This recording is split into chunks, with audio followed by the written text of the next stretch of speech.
Amigos, buenos días. El drama de la muerte de los neonatos en los hospitales públicos del país no es nuevo. Van ya 30 decesos que tienen que ser investigados para establecer sanciones, responsabilidades y sobre todo para que esto no se repita. Pero la realidad es que entre el 2005 y 2006 en el hospital de Chone hubo un caso similar. Las investigaciones demostraron en ese entonces un incumplimiento de las normas de seguridad, producto de lo cual más de 40 niños fallecieron sin que hasta ahora haya sanciones. Veamos un reportaje al respecto.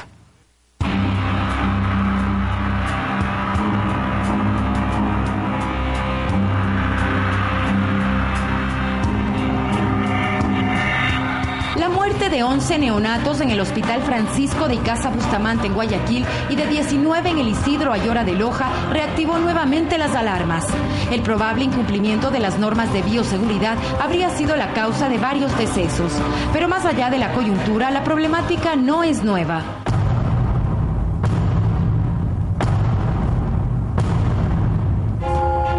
Entre el 2005 y 2006, en el Hospital Napoleón Dávila Córdoba de Chone, se registraron 46 muertes neonatales, muchas por razones aparentemente similares a las de Guayaquil y Loja. En el 2006, esta familia perdió a su bebé de 30 semanas de nacido. El 9º día, el niño presentó fiebre. De pronto me llama la enfermera que el niño se había puesto mal. En horas. Y cuando mi hijo estaba muriendo, habían 2 niños más que estaban en la misma situación. La pérdida en su caso fue mayor. Primero perdimos una niña, de pronto volvimos a intentar de nuevo y volvimos aquí al mismo lugar. Y llegué y perdimos la misma otra niña. Aseguran que los infantes fallecieron por falta de cuidado, que hubo negligencia. Alrededor de 26 niños los que fallecieron producto de la bacteria Pseudomonas, que les produjo lo que se denomina una sepsis neonatal, que es una infección generalizada. Lo cierto es que este tipo de infecciones, llamadas nosocomiales, que habrían sido la causa de los decesos, existen en todos los hospitales. El reto es reducir su incidencia. Necesita un epidemiólogo que mantenga estadísticas de vigilancia continuas, que haga cultivos de las áreas del hospital en donde podría estarse desarrollando una bacteria. Normas de calidad que no siempre se cumplen en los hospitales públicos del país, en la mayoría de casos por falta de recursos. Situación que habría contribuido a agravar la crisis en Chone. Conforme aumentaban los decesos, lo hacían también los cuestionamientos. Así lucía el hospital en el 2006 cuando la Defensoría del Pueblo investigó las muertes. Se reveló que en las planchas del tumbado de la sala de neonatología había polvo y algunas impurezas que parecían ser heces fecales de roedores. Además que en la central acondicionadora de aire de la sala de neonatología había un fuerte olor a excremento de murciélago. Y llegaron las reacciones. Estos hechos podrían entrar dentro de actos irresponsables. Indiscutiblemente es un delito, porque califica como homicidio inintencional.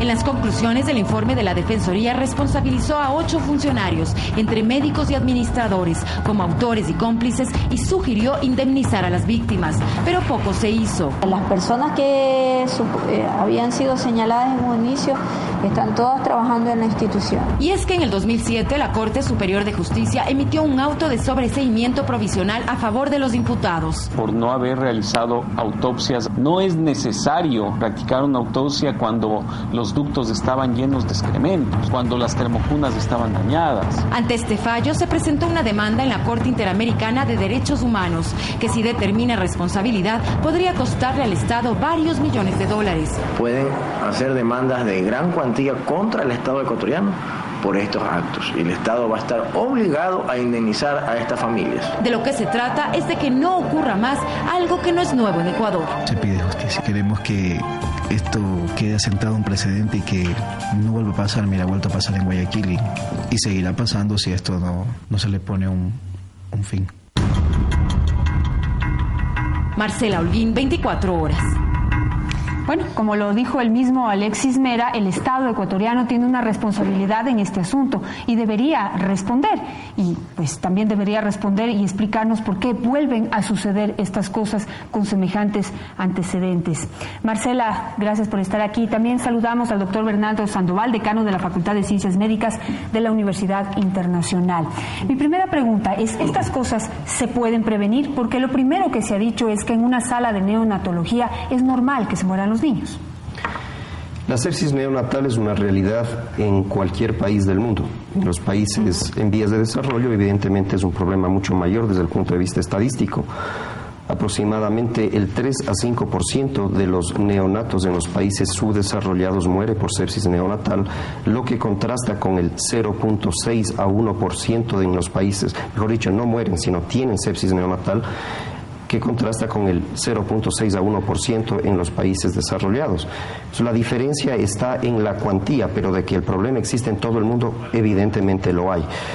Es una realidad en toda unidad neonatal, por supuesto, pero lo que no es aceptable es que se den brotes y que si es que se dan los brotes, pues hay que tratar de contenerlos oportunamente. Debe haber un sistema que permita identificar tempranamente el problema, pero aparte de eso, el que se tomen todas las medidas indispensables para que esos niños con sepsis neonatal estén aislados, y hay que extremar las medidas para evitar el contagio. Doctor Sandoval, estamos de acuerdo entonces que en todos los hospitales del mundo hay lo que se llaman las infecciones nosocomiales, que es a lo que usted se estaba refiriendo. Correcto. Sin embargo, como veíamos en el reportaje, el doctor Mantilla decía que el reto sería reducir esto a través de protocolos de seguridad, que en la mayoría de casos en los hospitales públicos del país, por varias razones, entre ellas por presupuesto, no se cumple. ¿Es así también?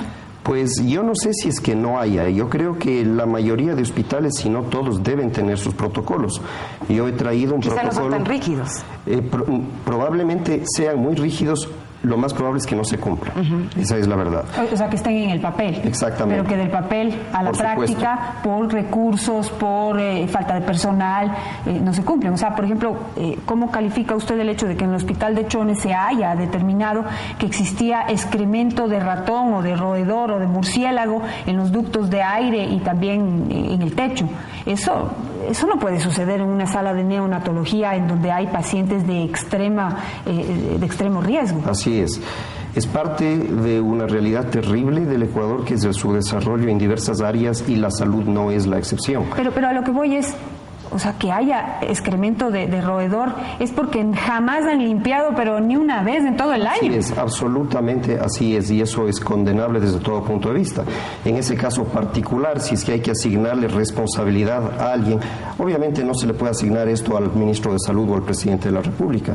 Cada uno tiene que ser responsable por sus actos, y en este caso, de lo que se referían al Hospital Napoleón Dávila Córdoba de Chone, quien es el responsable en ese asunto específico es el personaje de mantenimiento, que es parte de su trabajo. El director en ese entonces, ¿no? Evidentemente. Entonces, lo importante, antes que buscar culpables, es identificar la falencia de los procesos, porque hay procesos que están establecidos probablemente en la mayor parte de los hospitales, y lo que debemos hacer es que esos procesos se cumplan. Doctor, algo que me parece también importante señalar es el hecho de que, por ejemplo, me comentaban a mí que una sala de neonatología particularmente es una sala difícil, es decir, se van a encontrar problemas de este tipo quizá con cierta regularidad, pero también otro caso es que la mayoría de los niños que han muerto y que supuestamente sería por este tipo de infecciones, también son niños prematuros, y el índice de mortalidad en un niño prematuro es también alto, es decir, también puede ser eso. Sí. No necesariamente que haya infecciones dentro del hospital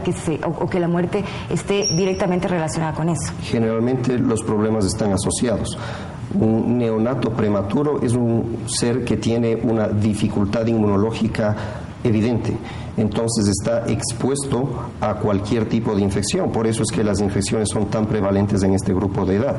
Entonces, por eso es que hay que ultimar, es decir, hay que extremar las medidas de control para evitar que la infección se produzca. Efectivamente, en una sala de cuidados intensivos neonatales la posibilidad de infecciones es alta, y la muerte puede ser el resultado del problema intrínseco que llevó al niño a esa unidad, asociado a la infección. La infección es nada más un catalizador, un elemento que favorece la muerte cuando ya existe una causa subyacente primaria. Por ejemplo, en el caso de Guayaquil, ¿por qué a la primera muerte no se reactivaron las alarmas y dejaron pasar el tiempo? ¿Falla de las autoridades o es un protocolo que se debe seguir? Probablemente, porque en esto hay que ser muy cuidadoso en los términos que uno utiliza, probablemente hubo falta de perspicacia, falta de atención, porque claro, niños mueren en las unidades de cuidados intensivos neonatales y la primera muerte podría haber sido otra más de las muertes que ordinariamente ocurren por diversas circunstancias.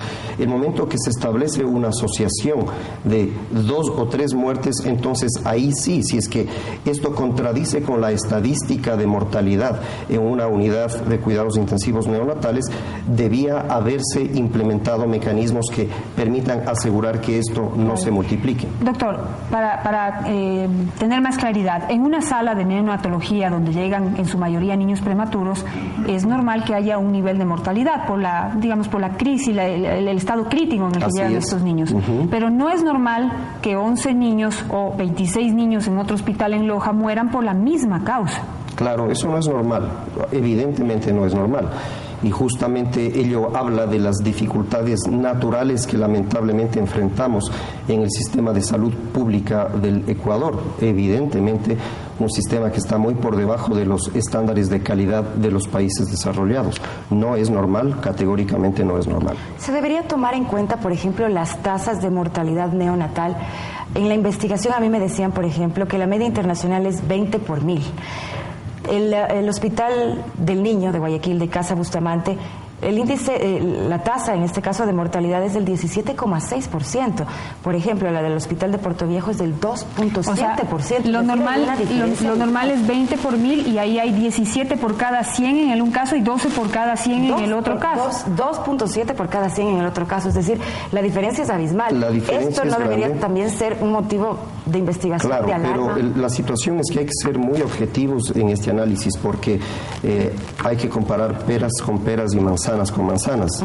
Y para poder establecer porcentajes efectivos de comparación hay que tener en cuenta cuál es el nivel de complejidad de un determinado paciente. Pero es que los dos son hospitales de tercer nivel, es decir, estarían en la misma categoría. No necesariamente, porque lo que importa es establecer mediante escalas numéricas de valoración del estado fisiológico del paciente para poder establecer si es que son comparables o no las cifras, porque hay hospitales que por la naturaleza de su situación de referencia tienen pacientes mucho más críticos, mucho más complejos, con mucho más órganos y sistemas afectados que otros, en cuyo caso la mortalidad va a ser más alta porque la condición fisiológica de ese infante va a ser peor que la condición fisiológica del promedio de infantes en otra unidad. Entonces, para que la comparación sea precisa, habría que hacer esto. Desde luego, lo que usted señala, sí es un marcador general útil que nos permite aseverar que estamos en condiciones deplorables frente a otros Doctor, países. Para terminar, saber si la investigación que se está llevando a cabo en este momento en el Hospital y Casa Bustamante y ahora también en el Hospital de Loja está yendo hacia el lado acertado, hacia el lado adecuado, porque lo que hemos visto es que ha entrado la Fiscalía ahí y bueno, alguien ayer, otro médico me decía, lo que han hecho es cercar la zona de neonatología casi que para que la serratia no se salga. Es decir, estamos yendo por el lado correcto de la investigación para poder determinar qué causó, cómo entró la serratia a esa sala de neonatología y corregir el proceso que en este caso no se cumplió, determinar cuál fue el problema para que no se repita. Claro, yo creo que aquí hay dos elementos. Yo creo que el uno es el elemento mediático, sensacional, de poner a la Fiscalía y acordonar. Eso es una cuestión de show más que de efectividad. Y lo otro que sí creo que es correcto es lo que el ministro de Salud ha hecho, ha traído expertos internacionales de la Organización Panamericana de la Salud para que investiguen y den su opinión. Eso es correcto. Yo tengo mucha fe en la capacidad del ministro de Salud, David Chiriboga, a quien conozco desde hace 30 años, en su honestidad, en su hombría de bien, y creo que él no va a jugar a la política en este asunto y creo que va a hacer las cosas bien. Doctor, pero es que lo alarmante es que no son casos aislados, más allá de la coyuntura, es un hecho que se ha venido dando desde el 2005, que se dio también en la Amazonía, es decir, ¿hasta cuándo? Sí, hasta que el Ecuador cambie su modelo de salud. Yo creo que el país vive desde siempre un modelo asistencialista de salud que es incompatible con la realidad y con la lógica. Creo yo que el pensar que el Estado puede ser el proveedor efectivo de la salud es un error de concepto político, de concepto filosófico, pero va de acuerdo con la línea del gobierno de la Revolución Ciudadana en el sentido de creer que el Estado es el que debe proveer los servicios estratégicos y la salud. En el concepto de ellos un servicio. Y Janet, en el 2008, en el Hospital Alba Sarmiento de Macas también se registraron 12 muertes. Así es, como Marcela lo señala en su investigación, no son hechos aislados. Nadie duda de la buena voluntad y el profesionalismo del ministro de Salud, David Chiriboga, y de la calidad de persona que es. Sin embargo, el corregir los problemas de la salud ecuatoriana va mucho más allá, ahora nos damos cuenta, de invertir cantidades de dinero y de tener buena voluntad. Muchísimas gracias, doctor, por estar esta mañana aquí ayudándonos a investigar este tema. Listo.